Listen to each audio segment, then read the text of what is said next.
Nuestra vida cotidiana se desarrolla como una sucesión de desafíos y preocupaciones. Intentar el bienestar personal y el de nuestra familia, cuidar nuestra salud, mantener el trabajo y en lo posible, crecer profesionalmente, administrar nuestros compromisos sociales, sostener en armonía un sinfín de actividades y relaciones que uno va forjando en la vida y que merecen nuestra atención, resultan ser aquellos estímulos que nos hacen estar permanentemente en alerta.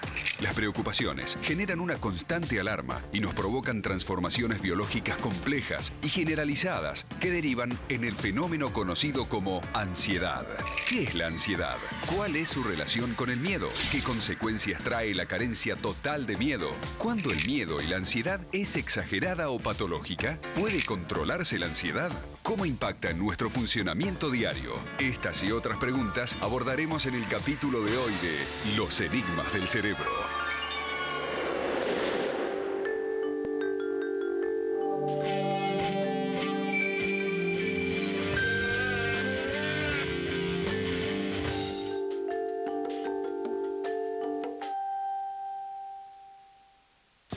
Bienvenidos a otro episodio de Los enigmas del cerebro.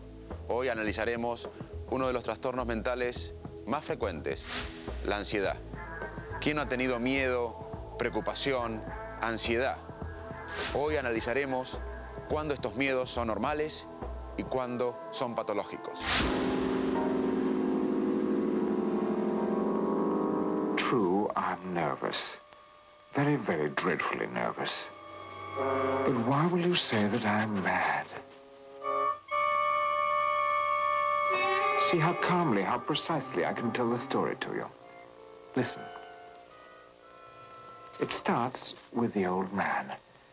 An old man in an old house. A good man, I suppose. He had never harmed me. I didn't want his gold, if gold there was. Then what was it? I think it was his eye. Yes, that eye, the eye, that. His eye staring. Milky white film. The eye, everywhere, in everything. Las emociones enriquecen nuestra vida mental, guían nuestra conducta e influyen en muchas de nuestras decisiones.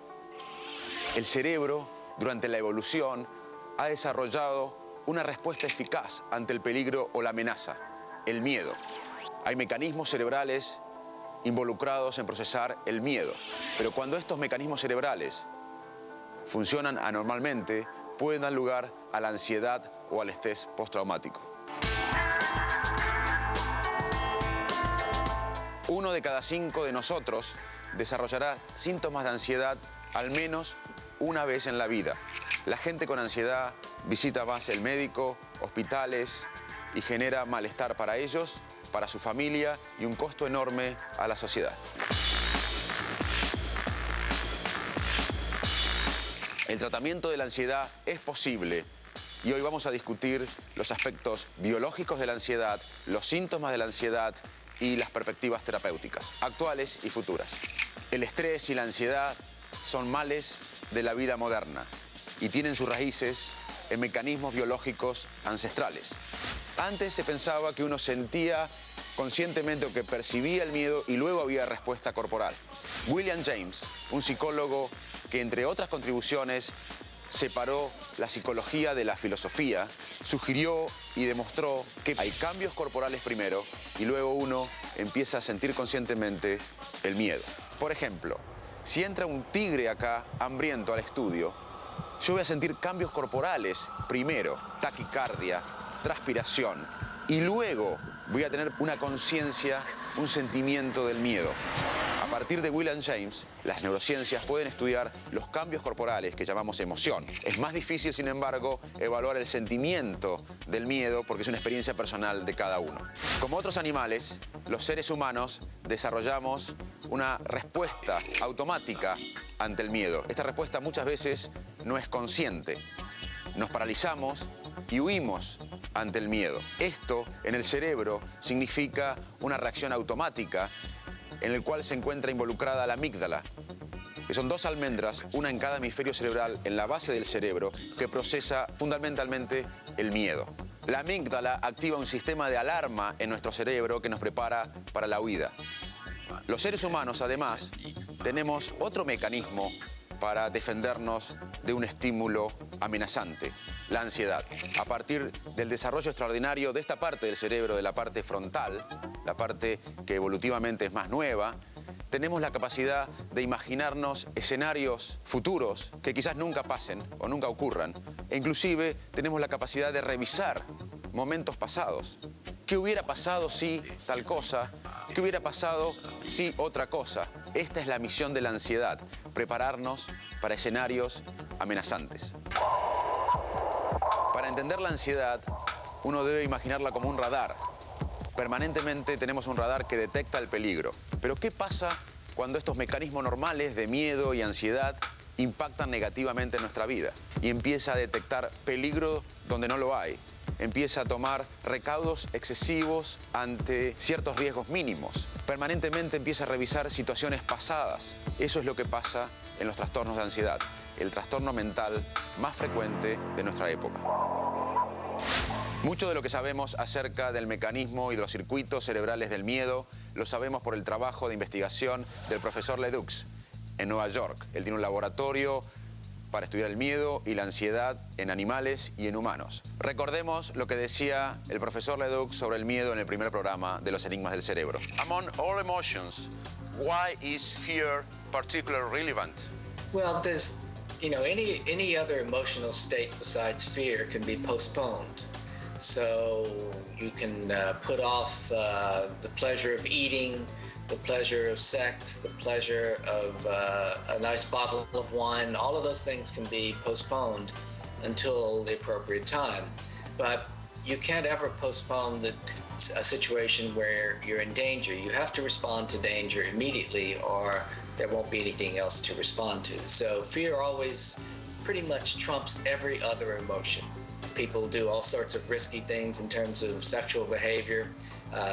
They are aware of the possibility of getting AIDS, but yet they do things that might expose them to AIDS or other kinds of sexual diseases. So even though fear is dominant, there are other emotions that can come into play and override it from time to time.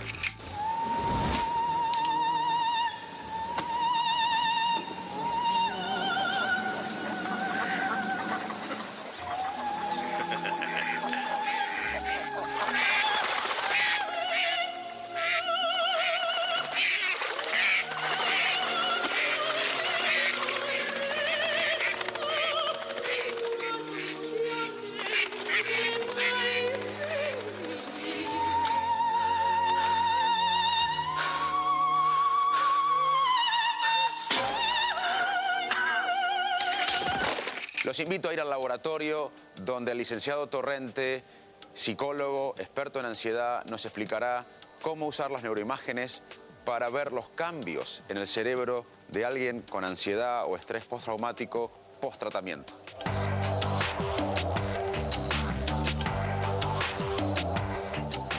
Hace ya casi 20 años, un primer estudio de neuroimágenes funcionales en pacientes tratados con una terapia de tipo cognitivo-conductual, pacientes con diagnóstico de trastorno obsesivo-compulsivo, sorprendió a muchos y a otros no tanto, mostrando que cambiar la forma en que pensamos y que actuamos puede cambiar la forma en que funciona nuestro cerebro sin necesidad de utilizar fármacos o intervenir directamente sobre las zonas neurales. Los cambios en el aprendizaje nos cambian el cerebro y la psicoterapia es una forma de aprendizaje. Lo interesante es preguntarnos por qué, porque hay otros estudios que nos explican o nos permiten entender qué es lo que hace la psicoterapia, qué es lo que cambia también en el cerebro para que se puedan desactivar esas zonas más emocionales del cerebro como la amígdala. Y lo que se observó en otros estudios que lo que cambia es un aumento de la actividad de la corteza prefrontal, el área que regula nuestras emociones, que toma decisiones. Se ha visto en varios estudios que junto con la disminución de la actividad cerebral de las zonas emocionales, aumenta la actividad reguladora de la corteza prefrontal. Y ese tándem, ese juego, ese columpio entre zonas que se desactivan y otras que se activan más fuertemente, va produciendo la reducción en la sintomatología que observamos al cabo de los tratamientos.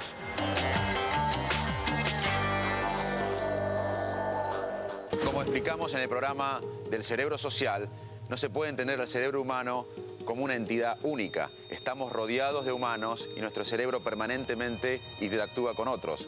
Por eso existen también ansiedades o miedos colectivos. Los invito a reflexionar sobre este tema.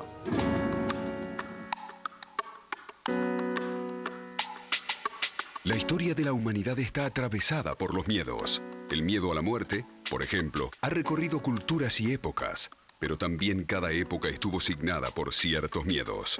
Fue famosa la transmisión que realizó Orson Welles a través de la radio en 1938 de un ataque alienígena que desató un pánico colectivo en la sociedad de los Estados Unidos. Así como se teme a lo desconocido, también aterroriza el mal conocido que no se quiere volver a vivir.